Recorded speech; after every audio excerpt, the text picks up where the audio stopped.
Good morning, everyone. We're starting week 3 of radiation. I just got done with the radiation oncologist.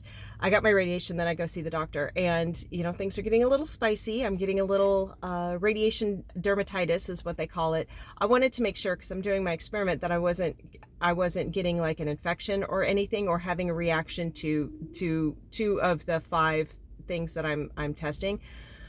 So I'm going to drop those 2 because that's a place that's affected the worst, but it also could be affected the worst because of where it is. But anyway, it's obviously not doing what I needed to do, so those 2 are being dropped.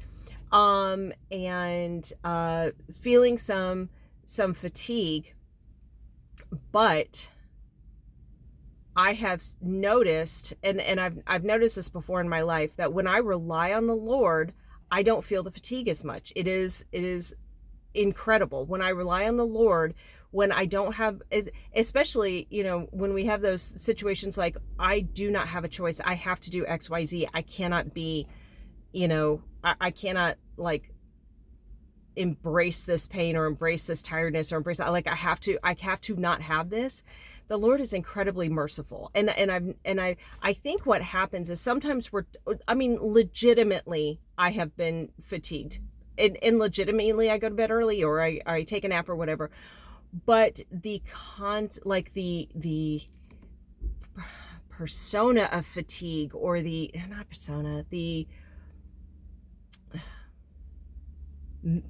I don't know what the word is, when you can feel something versus when you are something. Does that make sense? And so I love how the Lord works. So I was thinking about this because it takes some effort to keep my focus, because I'm squirrel. It takes a lot of effort to keep my focus on the Lord. And especially if you don't feel good, in your body, you're not focusing on the Lord. You focus on your body, or you focus on what's stressing you. You focus on what doesn't feel good. But the thing is that those are times when you need to most focus on the Lord, because it actually reduces, I'm not even joking, it reduces so much of, it may not get rid of all the pain, but it gets rid of some of it, or it makes you able to endure it, or like there's something significantly tangible about relying on the Lord, like tangible.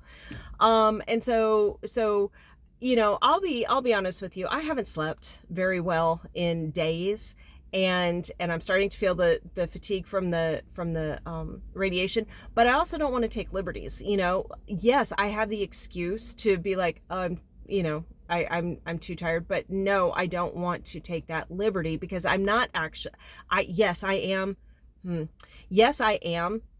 tired, but I can plow. That's what it is. Yes, I am tired. Yes, I have the excuse, but I can still plow. And I can plow because the Lord will strengthen me. And so I was thinking about this yesterday on the way to church, and it was contemplating in my head, not I wasn't like verbalizing a lot. But I said something about the fatigue to Ashton, and he's like, and it's weird that he said this. He said, don't go down that rabbit hole. He said, recognize that there is a hole, but don't go down it. Meaning, don't dwell in the feeling of fatigue.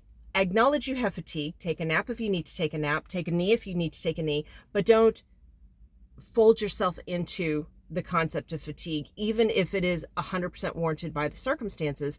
Because just because you should have fatigue doesn't mean you have to succumb to fatigue. Does that make sense?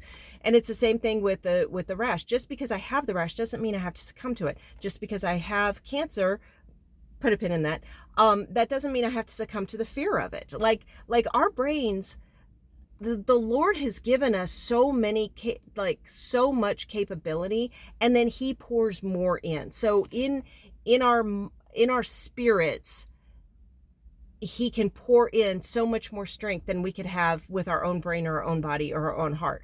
And so I think I'm loving this, because he's teaching me how to walk. He's teaching me even more how to walk in him.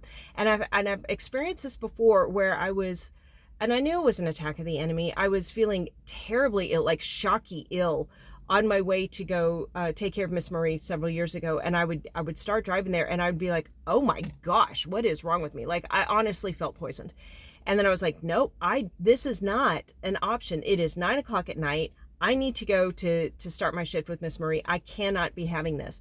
And so I prayed and it went away. And it happened a couple times. So I think that was an attack on the enemy. And then with this, yes, there are going to be times where I need to take a nap. And yes, there are going to be times where I am, exhausted and need to go home from work, but it is not today.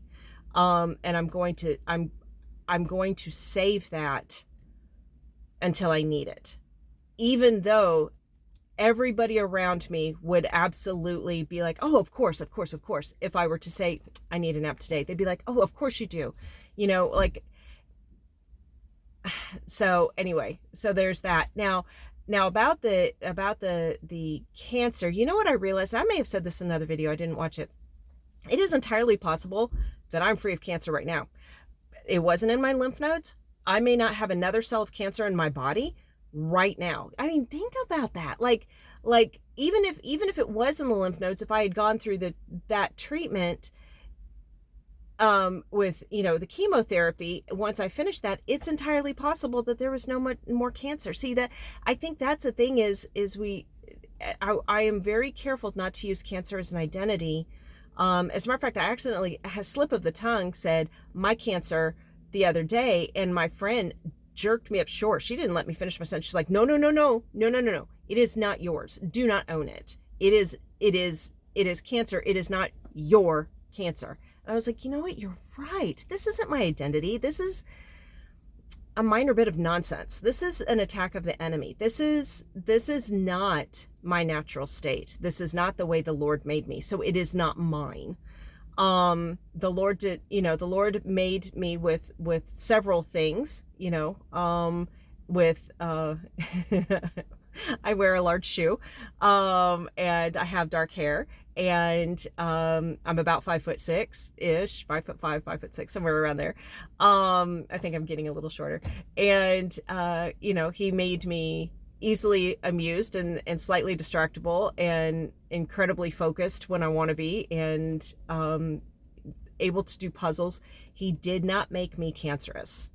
And so I am so glad that she drew me up on that, because this is not my identity. So anyway, what's next? So I start on Wednesday. I go in. So I guess starting next week, they'll instead of radiating the whole area, they'll radiate where the incision is, where the tumor was, and just nuke that. And then I'll do that for several days. And the oncologist said that the worst is a little bit yet to come. The fatigue is usually worse in the 4th week, and the dermatitis is usually worse in the 4th week. You know what? I'm fine. I am fine. It will be fine. I am okay. A little bummed that my experiment isn't working as well as I wanted it to, because I am getting some issues, but again, even a negative result is a result. So it still adds to the body of knowledge. I have learned that using the sal butter, some sort of, amazingly healing nut butter from India or something like that, it didn't help. The castor oil seems to kind of help, and the, depending, it's possible that the castor oil helps, it's possible that aquaphor helps, and it's possible raw honey helps. But the stuff with the sal butter didn't help. So that's good. That's good to know. So I'm not going to do it anymore. There's no need in continuing that if it's not working. So anyway, I love y'all. I hope you are having an incredibly blessed day. If you have any questions, let me know. I'm happy to answer any of them. And I want you to know that I'm thankful for your prayers, and I think you're wonderful. And I hope you have a blessed day in the Lord. Bye-bye.